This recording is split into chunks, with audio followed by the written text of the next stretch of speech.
Hey, party people. Welcome back to my series on different ways to practice fashion design without designing a whole collection from scratch. Okay, today we're going to go over 3 more ways to practice. As I had said in the first of this series, when soccer players are practicing, they don't just play games after game after game. They also do other things like they do cardio, they lift weights, they do dribbling drills, all kinds of other stuff. And so we too, as designers, we're going to design stuff, but, not have to make a whole collection every single time. The first one I want to talk to you about is just like a fun, sometimes goofy, often ridiculous exercise where we take letters of the alphabet and build silhouettes around them. Do you know what an A-line skirt is? Okay, an A-line skirt is a skirt that just flares out from the hips. They're not really huge skirts like circle skirts or dirndl skirts. They're just softly flaring and they look like a capital letter A, which is why they're called an A-line skirt. So from that principle, I want you to take all the letters from the alphabet, and I don't care which alphabet, I did this one with a Z, I did this one with a Y, and you can find these letters in a lot of different alphabets. Use numbers, use all the letters that you know, and have fun. And yes, some of them are going to be a little ridiculous looking. Some of them are going to be practical and fun and cute and something that you can build off of. And, you don't have to stick strictly dickly to the letter. It's a starting point for different designs. You don't have to stay with the letter. Like your final result design doesn't have to look like, oh yeah, I could definitely see the letter J in there. That's not the case. That's going to be your starting point to having some fun because, as I say, fashion is supposed to be fun. Don't forget to have fun. So have some fun and play around, and not only play with the letters, but play with the letters like placed differently on the body. Like this one, the Y, it's like the whole dress. The Z is like just in the torso, things like that, right? Play around with the placement, play around with repeating letters.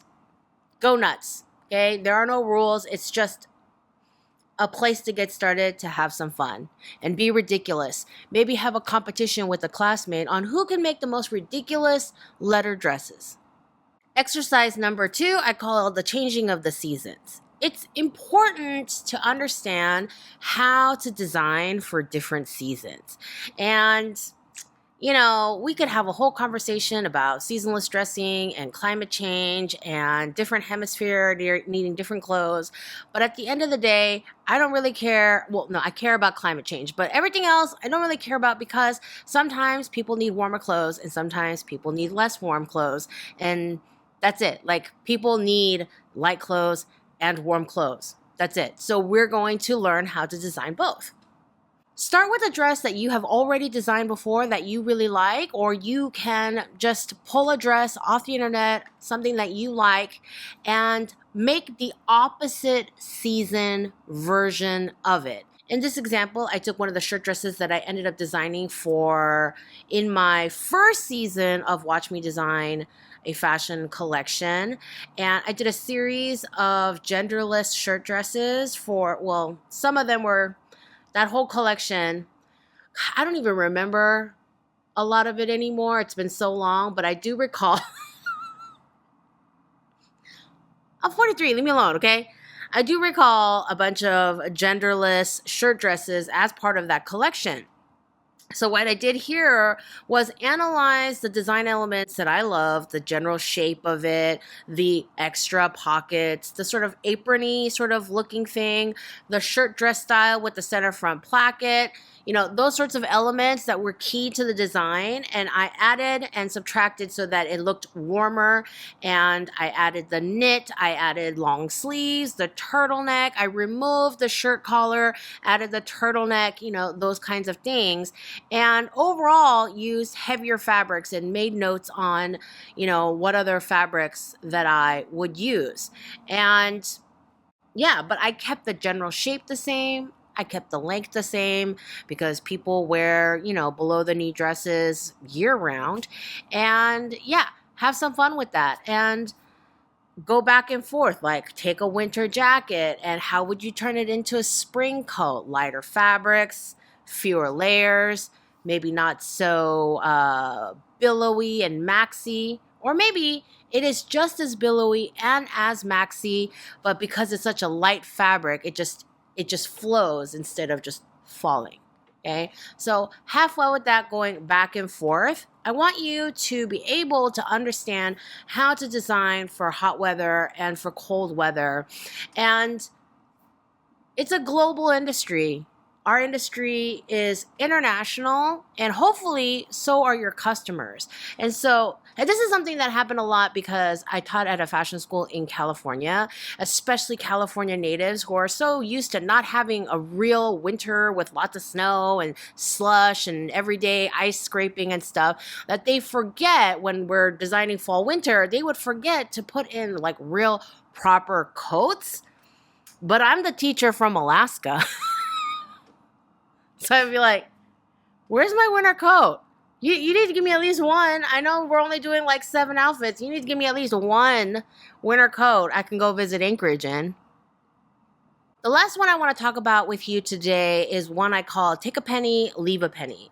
If you don't know that saying, it's when you go to like a bodega or a little grocery store or a gas station and they have that little tray, and if your change back from your total is like 2 cents. A lot of people don't want to carry around 2 cents, and so they would chuck those pennies in that little tray, and the next person would be like 1 penny short of the total for their order, so they would take a penny. There was always that tray.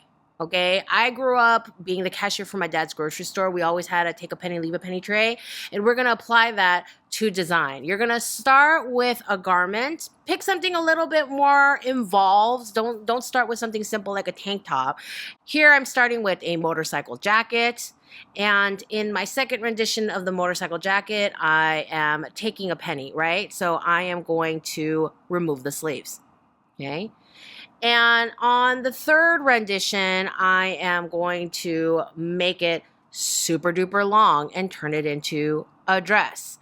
Okay, so leave a penny, adding something, right? And then in the fourth rendition, I am going to remove a lot of these details to make a very simplified dress. Okay, so take a penny, leave a penny. So just like so, I want you to take a garment, a more complicated garment with a lot of design elements to play with. Again, you can take something that you have designed yourself previously. You can take something that's not necessarily designed by someone else, like a classic piece, like a motorcycle jacket, like a trench coat, something like that has a lot of design details, and remove one important noticeable element out of it. And you don't have to leave it like that. You can just, remove the sleeves and then maybe add a different sleeve, play around with some of the details to make the whole design flow better without the sleeves. And then the next one, add something like add the length, add a collar, add a different collar, add more pockets, switch the zipper to a button placket. Whatever you want to do. And then the next one, take something out and play around with it using that first design as the springboard. A lot of the time I hear, students, they'll come in and they'll bring in their initial sketches and we will edit them through, and I will say, okay, these are your best ones. Play with these. And these are not working so much. And a lot of the time students don't know what I mean by play with these. And so I would have to explain to them exactly what I want them to do. And so these are some of the examples that I would give to my university students on what to do, how to play with existing garments that they have already designed, how to expand upon their collection, play with ideas. The initial ideas are good, so I want them to expand and add new ones to this grouping of the starting good idea section. that sort of thing. And so I want you to take these 3 design practice ideas and go have fun and play and scribble. And yeah, this is my sketchbook that I'm super proud of. So I have to show you again. The link is in the bio. And of course, please do give this video a thumbs up if you learned something new today. Share, subscribe, all the ways you show me love. And I will see you in the next video.